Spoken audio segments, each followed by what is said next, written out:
Are you ready to boost your confidence when selling so you're able to close more deals? Nikki Rausch will show you how to build a foundation of skills and a mindset that creates sales success without feeling pushy or salesy and without fear of rejection. She is a sales strategist and coach with more than 25 years of sales experience and is master certified in neuro-linguistic programming.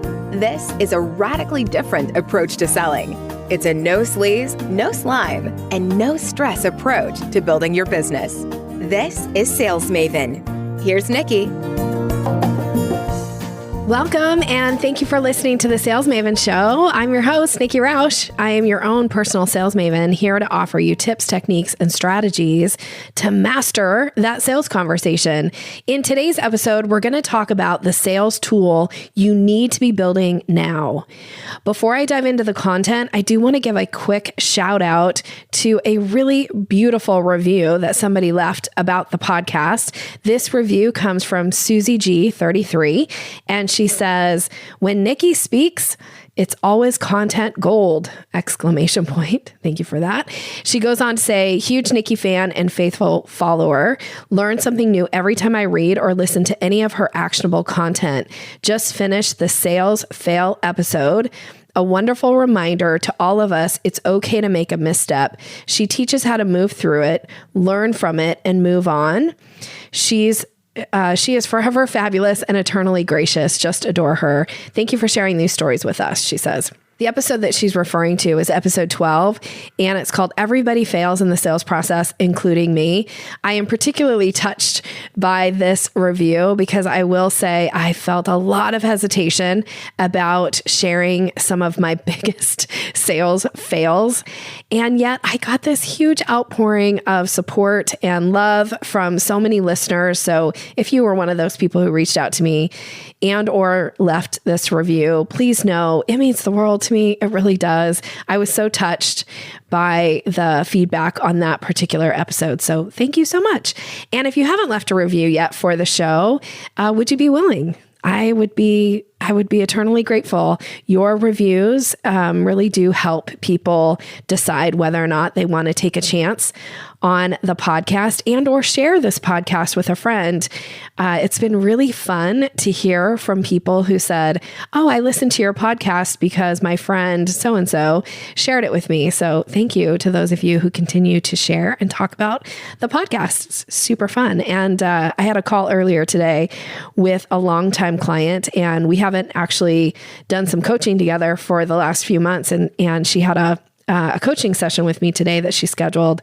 And she said, I was saying, gosh, I miss you. And it's so great to see you. And I, can't wait to hear how I can support you today. And she said, oh, well, the podcast has been really helpful because I just feel like I still have you with me each week. So that was super gratifying to hear as well. So if you're listening, you know who you are, and thank you for sharing that. Okay, so let's get into the sales tool you need to be building now. You might not be surprised to know that the sales tool that I want to talk about today is your email list. Well, maybe you're surprised. I hope not. Here's the thing. So many people miss out on really bringing revenue into their business because they're not actively building their email list. And it's such an important aspect of your business. I consider it an asset in my business. And too many people are just kind of letting it sit out there, or they're not actively doing anything to grow the email list. Now, I know because I track this stuff, more than 80% of all of my sales come right off of my email list. So you better believe I invest money and time and energy into growing my email list and nurturing my email list because really it's a gold mine for me. And my guess is that it could be a gold mine for you if you build it properly. So there's a few things that I want to kind of break down, and I'm going to kind of type things into categories for you today. But the thing about an email list is it's really an opportunity for you to create revenue. It's an opportunity for you to build customer loyalty, and to create personal connections between yourself and the people who are on your list, your subscribers. It's also a way to possibly even reduce your marketing expenses. If you know that you have built this really strong list and you are going to launch a new offer out into the market, and that the majority of the people who are going to buy that are going to come right off of your list, that's a way to cut down on how much money you're going to invest in all these other types of marketing activities. And that list is yours. You own it for as long as you nurture it. And, there's no algorithm change that's going to happen that causes your ads not to work to your email list. Your email list is going to work. So you have to work it. And one of the things about an email list that I do want to talk about is the best email list is the one where people give you their email address willingly. This means they've agreed to receive email from you. This normally happens as a form of an opt-in or a lead magnet, whatever you call it. I often refer to it as the opt-in, but I know a lot of people refer to it as a lead magnet or your irresistible free offer, whatever you call it, that gets people to say, yeah, I'm interested. I'm willing to check you out. This is one of the easiest ways to build your your email list, is to have some type of a lead magnet, have some type of an opt-in. And that could be in the form of an ebook, which is one of the things that I use to build my list. It could be in the form of a free webinar, but how are you going to get people to those free webinars if you don't have an email list to promote it to? I just did a free webinar last week. And yes, I ran some Facebook ads.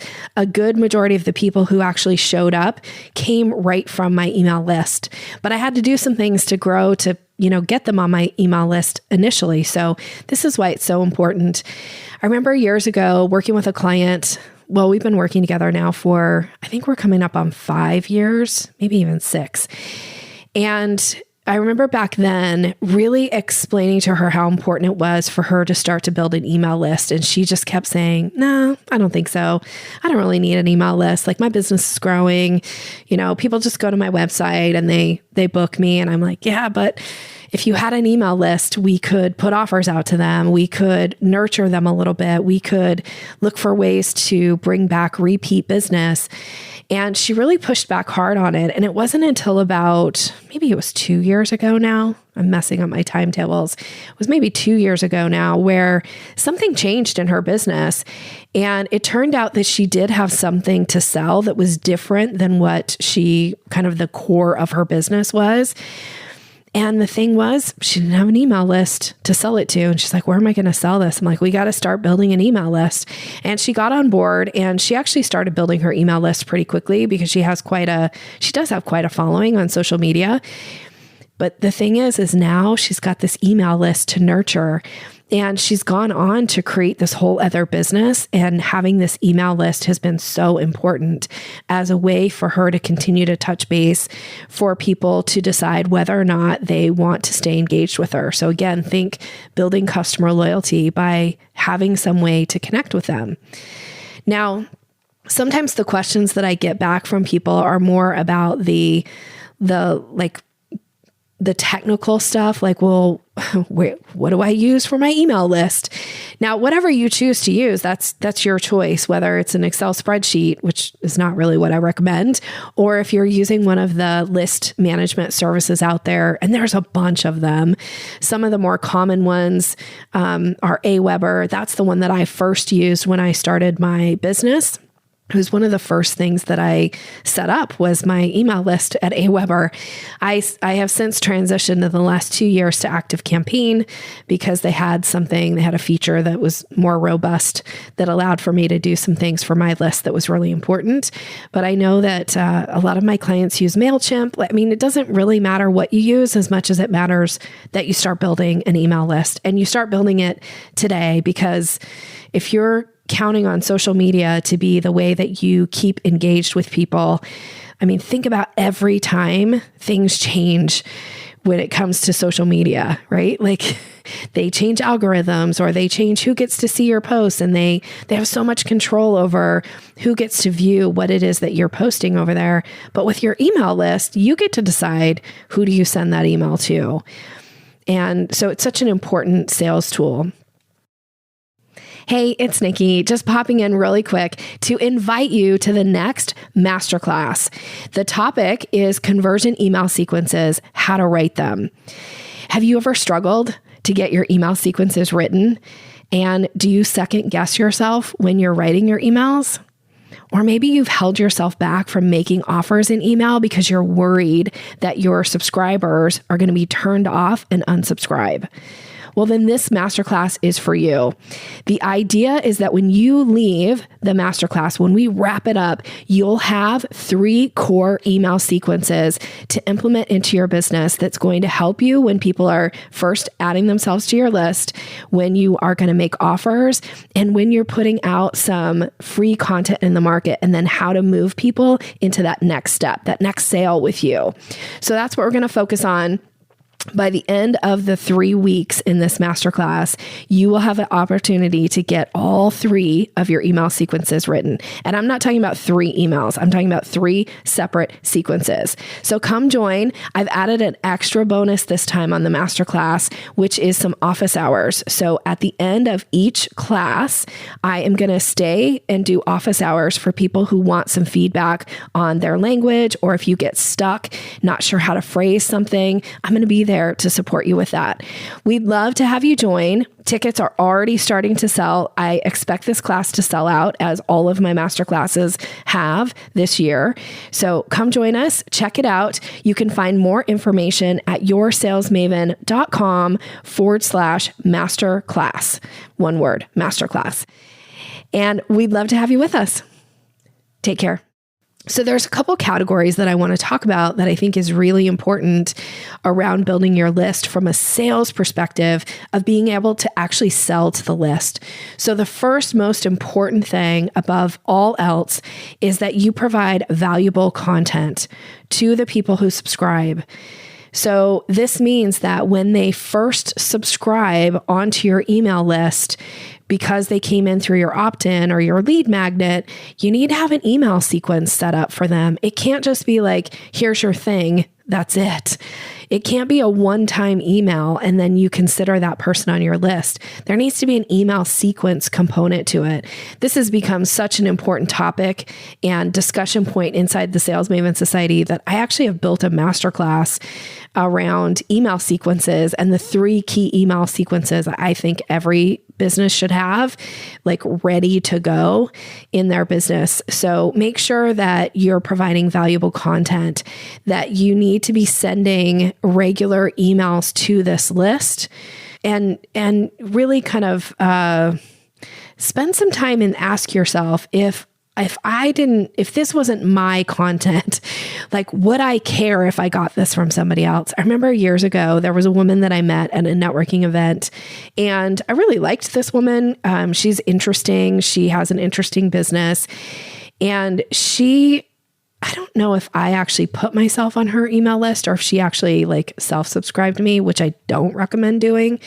Like, don't just add people to your email list without their permission. As a matter of fact, I think we know nowadays that that's such a like mistake and you can kind of get in trouble for it. It's very spammy to do. So I think she actually did add me to her email list, but I was interested in her as a person. And when I started getting her newsletter, it was just filled. Every single piece of her newsletter was a picture of her and someplace that she had been that week and somebody that she had had a meeting with. But there was no meat to it. There was no content. There was nothing about it or about her business, like the piece of her business that could potentially be interesting to me as a possible customer. It was just really like all about her. And when you're sending out emails to your list, they can't just be about you, right? Like, yes, you're interesting. People are following you for a reason. So don't be afraid to add some content about you, but it really needs to be geared towards them, the reader, because that's what's most interesting. I know if you've listened to a few episodes of this podcast, or if you've ever been on a webinar with me, or if you're in the Sales Maven Society, you know that I always talk about like, we all think the whole world revolves around us. And we think everything that happens is because of us, to us, or as a result of us doing something, right? It's like the whole world revolves around me, and I'm really only interested in things that apply to me.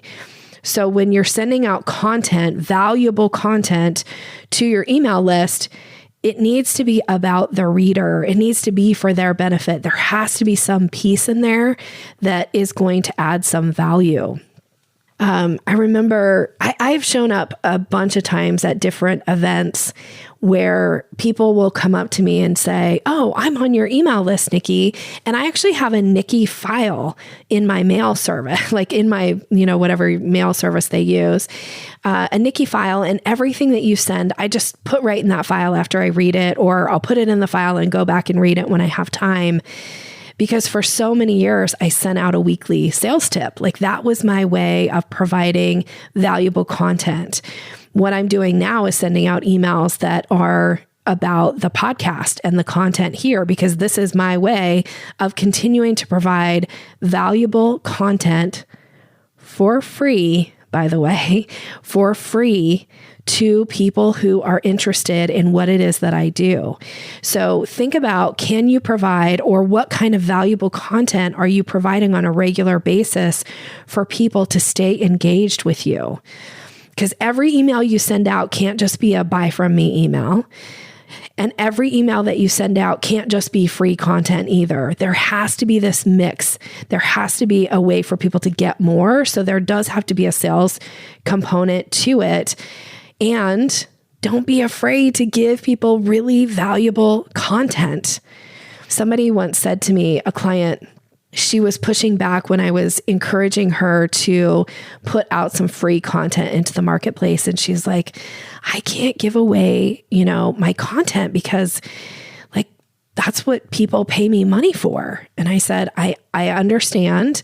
I'm not saying give it all away for free, but give them a bite size, give them something really juicy. I'm actually never afraid to give away free content. I give away a lot of free content. If you follow me, you probably know that. If you listen to this podcast, hopefully you find it valuable.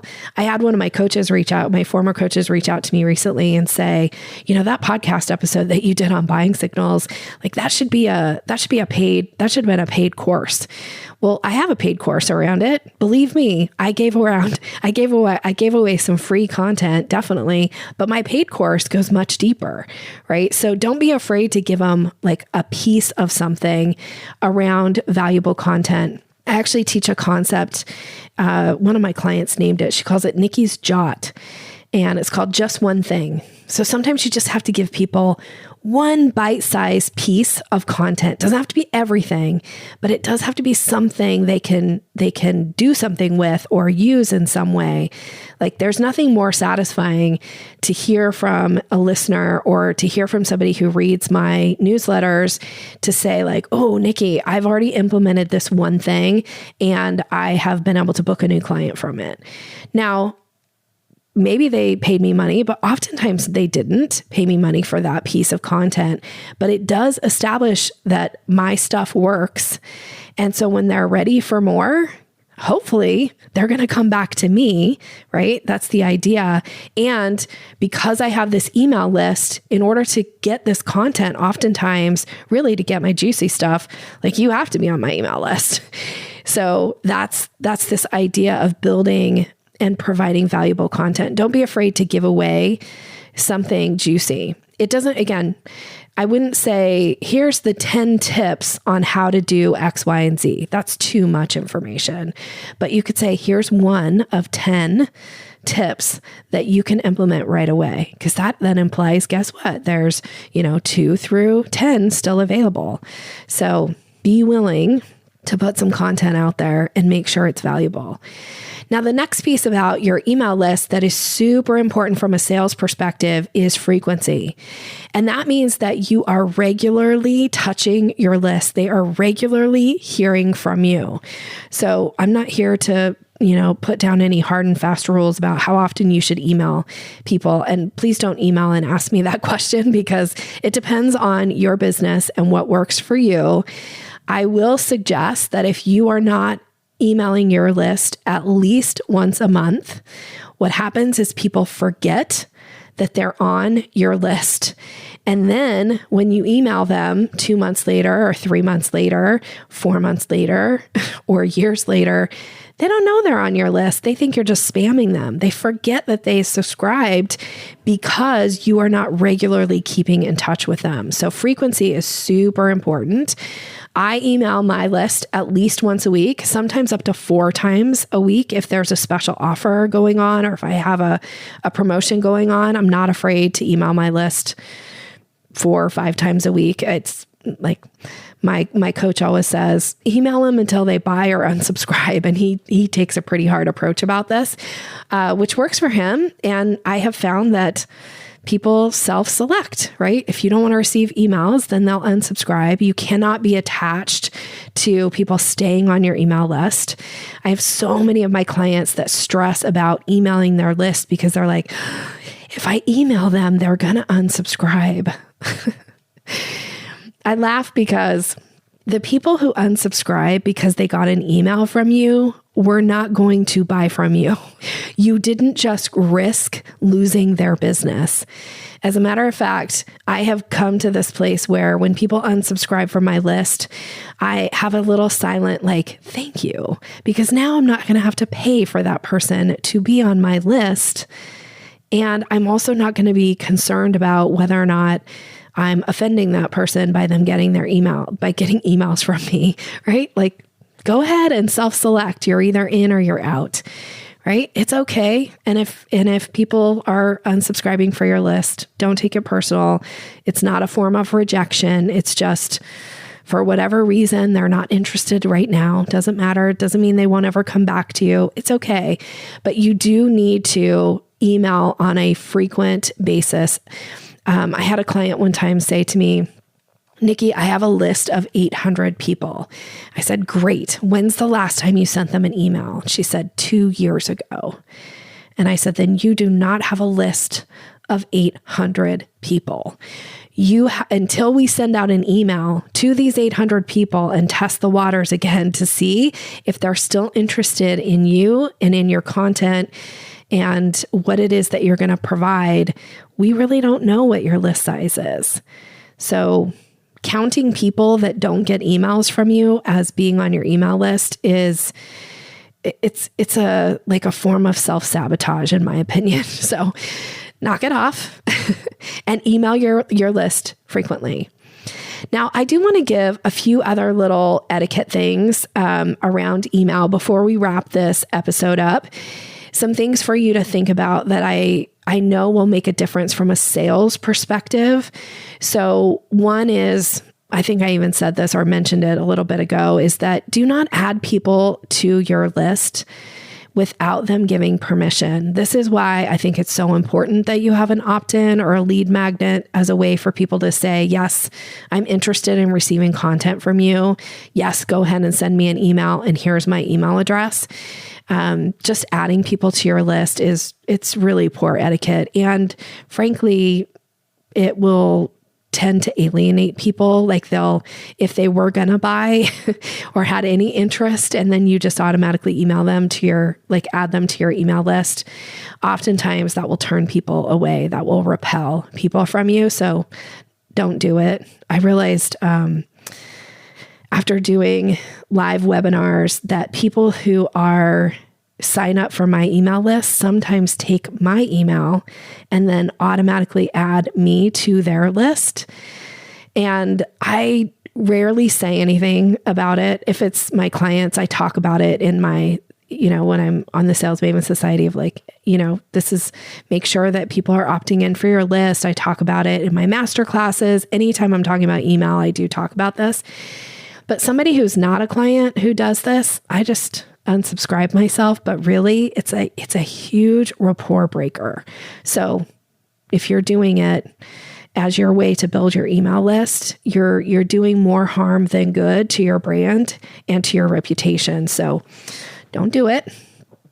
Now, one other little thing that I want to talk about before we wrap this up is, this is another etiquette thing, is when you're sending emails, remember that people read emails individually, and stop talking to a group of people in your email. And what I mean by this is sending out emails that says, hey, everyone, this is for all of you.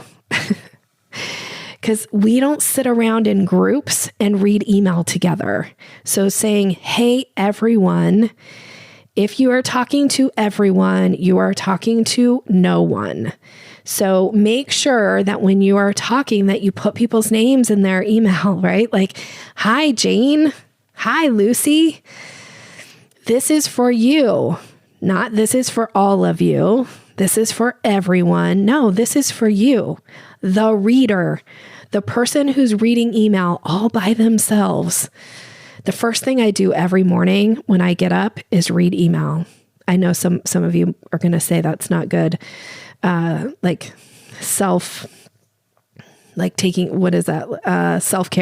right? Like what my morning routine is. But the first thing I do when I wake up is I go through my emails.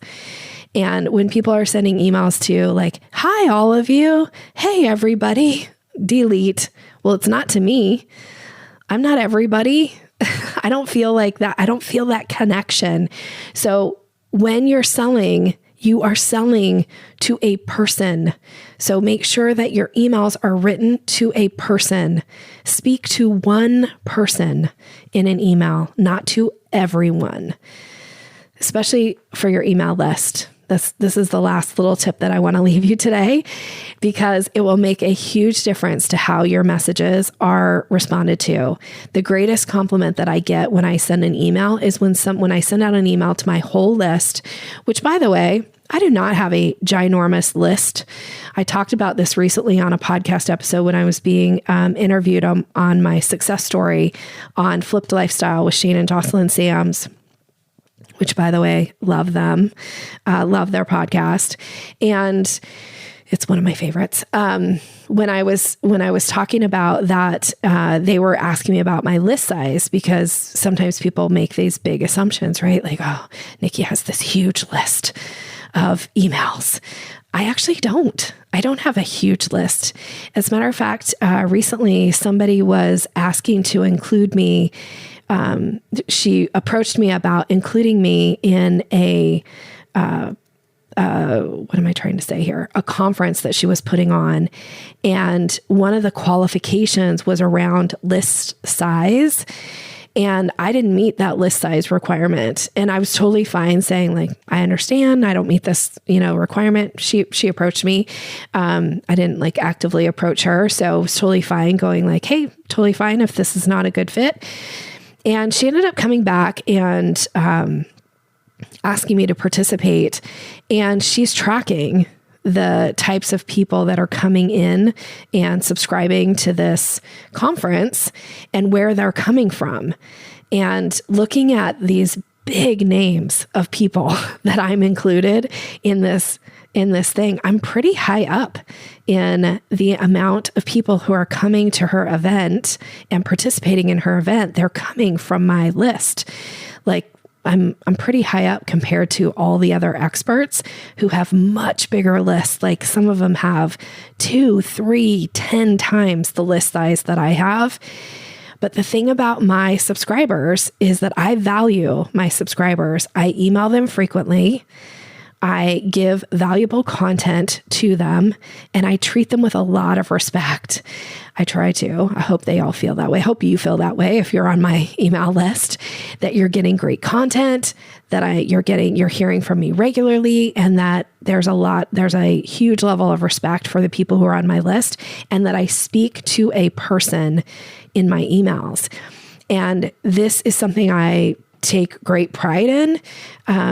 And I know that when somebody asks me to participate in an event and you can see on the leaderboard, like where I'm tracking compared to everybody else, that speaks to the quality of my list. Again, totally fine with people unsubscribing, totally fine not having this ginormous list, but I am continuing to nurture and build my list daily. I do get new leads to my list daily, and there's a lot of ways that I do that. One is, being interviewed on podcasts regularly.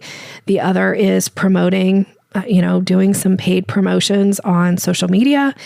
And then speaking. Like, those are kind of 3 main ways that I build my list, and the list is building daily, and it's building at an okay rate. It's not a huge fast rate, but at the same time, my list is a great list, because when I go and be interviewed on a podcast and I share it with my list goes and listens to that podcast. When I am being put in an event and people are asking me to share about their event as one of the speakers, my list goes and checks out the event. So this idea of really building a solid, rock solid list for you. And more importantly, going back to the fact that 80% of my sales, probably more, it's probably 90%, comes right from my list. So this is why I wanted to talk about this with you today and share this idea of list building and really being thoughtful in the way that you are building your email list, taking care, treating that list with respect, and providing valuable content to your list and helping people self-select whether they want to be on the list or not. And that's going to come from the frequency, this idea of how often are you emailing your list. All right. So I hope you found this helpful. I am super excited to share that I have put together a masterclass around conversion email sequences, how to create them. So this is something that came out of the conversations with many of my clients in the last couple months, and specifically some of the conversations with the Sales Maven Society members of how important it is that you have strong email sequences, and that there are 3 key email sequences that you should have in your business ready to go, so that when somebody joins your list or when something happens, specifically you make a sale from your list or you have an event from your list, what is the way that you continue to nurture and move them into the sales process? So that's coming up in July. If it's something you're interested in, you could go and visit right now, yoursalesmaven.com/masterclass, and you'll see all of the details about the conversion email sequences masterclass. We would love to have you participate if that's something you're interested in. And of course, you can always find additional resources and trainings from me as a listener. If you go to yoursalesmaven.com/maven, that's where you can sign up and you will get access to a myriad of content that I have put up there as my gift to you as a listener. There's a full training up there. There's the 17 buying signals that you can list that you can download. My ebook is there for you. So lots of resources there for you. Thank you so much for listening. Wishing you continued success, and go build your list. Take care. Thanks for listening to Sales Maven. Visit us online at yoursalesmaven.com/maven for more resources to boost your confidence and skills.